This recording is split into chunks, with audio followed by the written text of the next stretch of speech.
There's a lot of special upcoming events like Goku Day, Xbox Showcase and the Summer Games Festival, which can reveal new big teasers about Dragon Ball Sparking Zero. I'm gonna dive into it and break down all the speculation about them based on what's been released so far. I want to start off by explaining the potential reason why the Masters and Apprentice trailer got delayed. And by delayed, I mean that I predicted in an earlier video that it would come out around the 22nd of April because that was the Monday after the official V-Jump scan release. But it ended up releasing on the 29th of April and literally none of us predicted it dropping then. The Dragon Ball Games Twitter account out of nowhere just posted the announcement of the premiere. There were even people thinking that we weren't going to get a trailer for April just because we had received no news so far.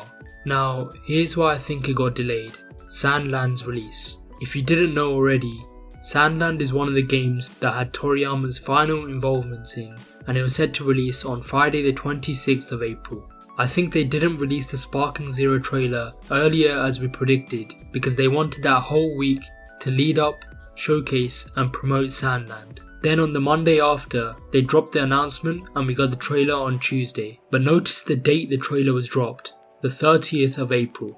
Why do I think that's significant? Well, that's exactly the last day of April, and so far from previous trailers, we've expected to get new trailers every month now, revealing new characters. This is really good news, because it pretty much confirms we can expect a new trailer by the end of the month for every V-Jump scan theme. And for May's trailer, I think we should expect it dropping earlier than the end of the month, because there's no other Bandai game I know of that's dropping within that same time period. We could be getting the trailer as early as the 22nd of May, as that's one day after the official V-Jump scan release. Moving on to the special upcoming Dragon Ball events. First up, we've got Goku Day on May the 9th. Goku Day is massively celebrated, not just with game news, but for other project events too. 4 years ago, May the 9th, 2020, they dropped a massive Goku Day trailer for Dragon Ball FighterZ, reliving all his past fights and then showing a new GT Goku form with Super Saiyan 4 added to the FighterZ pass. May the 9th, 2022, they released a special summon campaign for Dragon Ball Legends, where the entire lineup is Goku and you can play special missions to get summon tickets.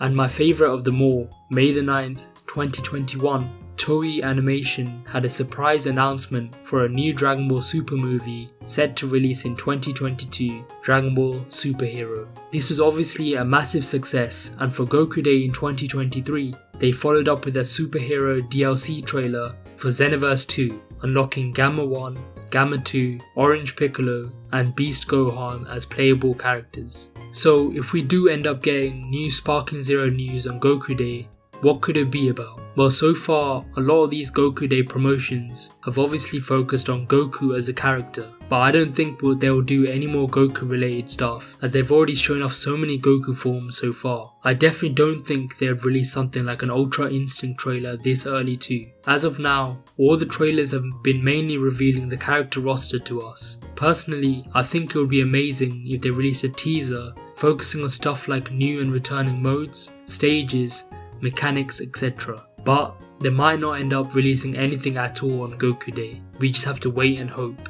A little unrelated sidetrack, but there's a chance for GTA 6 news, as Take-Two will be having an earnings call on May the 16th, where they will confirm if they can reach their estimated $7 billion in fiscal 2025. If their estimates haven't changed, then it indirectly confirms that GTA 6 will release in Q1 early 2025, so it will pretty much be out by April 2025. They might also release some new screenshots of the game a few days after the conference, or even a new trailer announcement. Now, I'm bringing it up because I personally don't think that Bandai would want to release a long developed and hyped game like Sparking Zero when GTA 6 releases. And I know they're two completely different games, but the attention of all the games released in that time period will still all be focused on GTA 6. I think Bandai would end up settling for a late 2024 release to avoid this kind of competition. Back to the Dragon Ball side, on June the 7th, the next big event called Summer Games Fest will be taking place. Now, Summer Games Fest is the new big gaming event held yearly ever since E3 got cancelled, and it's a place where multiple different companies show first looks, announcements, and trailers of the latest games to come. We've seen updates and reveals for massive games in the past, like new Among Us modes, Call of Duty Warzone season trailers, and they've even premiered a new Fortnite season trailer. But what makes the event really special is that it's known for unveiling the newest games' release dates. And you can see where I'm going with this, right? In 2021, Elden Ring, which is now one of the most popular games, had its world premiere announcing a January 2022 release. Spider-Man 2 had its release date exclusively shown here with the October 20 release. The Last of Us remake was officially announced for a September 2022 release. I could go on and on with all of these big game announcements, but there is one more I wanted to point out. These are all the companies that showed their latest game news in the 2023 Summer Games Fest, and we've got our very own there, Bandai Namco Entertainment. The game they ended up announcing was Sandland in June 2023, and at the end they also had no release date. Now we'll return to this point later on in the video, but here's the timeline of what could happen if Sparking Zero is shown at the Summer Games Fest. So right now we're waiting for Goku Day on May the 9th, where we could potentially get anything from small teasers or trailers. Then around May the 14th to May the 17th, we should be getting V-Jump scan leaks, which will reveal the characters and theme for the next trailer to come. On May the 21st, the official V-Jump will be released in Japan, and what I noticed was that the Dragon Ball Games Twitter account actually started posting HD screenshots of the trailer on the day that V-Jump released. It was on the 19th here, because V-Jump was actually released early last month. Then they had a follow-up post of the remaining characters. May the 22nd to May the 31st, we should be getting an announcement of the next theme's trailer just like this, and it'll be ready to premiere on YouTube. By the way, for Masters and Apprentice, the Sparking Zero playlist on the Bandai YouTube channel actually had a notification saying it was updated a day before the trailer, which could be a sign for the upcoming trailer. And now we've reached June the 7th, Summer Games Fest. Multiple options could happen here. Option 1, we get a regular themed character trailer.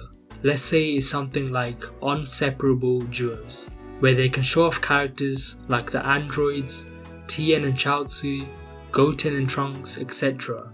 And they can reveal 10 or more characters. Option 2, because Summer Games Fest is such a big event with the millions watching worldwide, and not just online but with in-person tickets too, this is the chance for Bandai to really capture the Sparking Zero audience and deliver on the hype with a big trailer. I'm thinking they could showcase a double combined trailer where they reveal 15 to 20 new characters, and for this they would obviously need a broad theme. Maybe something like fusions, because there's so many different fused forms, or even something as hype as the Tournament of Power saga, where they can include already revealed characters like Jiren and Bergamo, again with their movesets, and also include new warriors from all of the universes like Kaba and Ribrian. Then at the end, if we're lucky, we get a release date or at least a release window for the game. The third possibility is that we get a regular character trailer, but instead of a release window at the end, we get a beta or a demo announcement for the game.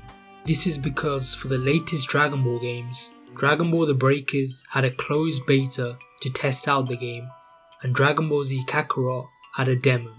All of these options then eventually lead to the V-Jump scan on the 21st of June, which will cover whatever is released to us during the Summer Games Festival, and then the cycle would simply repeat. I know there's a lot to handle there, but that's not it. There's more follow-up events on other days like the Xbox Showcase, where in the past they've revealed games like Fighter Z, Jump Force and Dragon Ball Z Kakarot. Finally, I want to go back to the point I made about Sandland earlier. I know Sandland and Sparking Zero are very different games, both in theme and size, but it's the only 2023 game released that's somewhat related to Dragon Ball. Sandland was revealed during Summer Games Fest for the first time on June the 9th, where at the end of the trailer there was only "Stay tuned" written, with no release information, not even a release year. This message should ring a bell, right?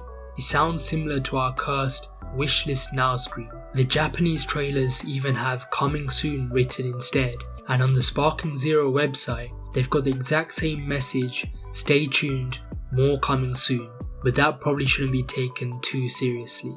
Going back to Sandland, in subsequent trailers, the same stay tuned message was there at the end of every trailer until on a random Thursday on the 11th of January, Bandai dropped a whole release date trailer saying the game would come out in April. Now I'm not saying that Bandai later on will drop a separate Sparking Zero release date trailer. The Summer Games Fest trailer could be the release date trailer itself. With it being the biggest gaming event of the summer, I find it unlikely they won't reveal anything during it, unless the game plans to launch past 2024.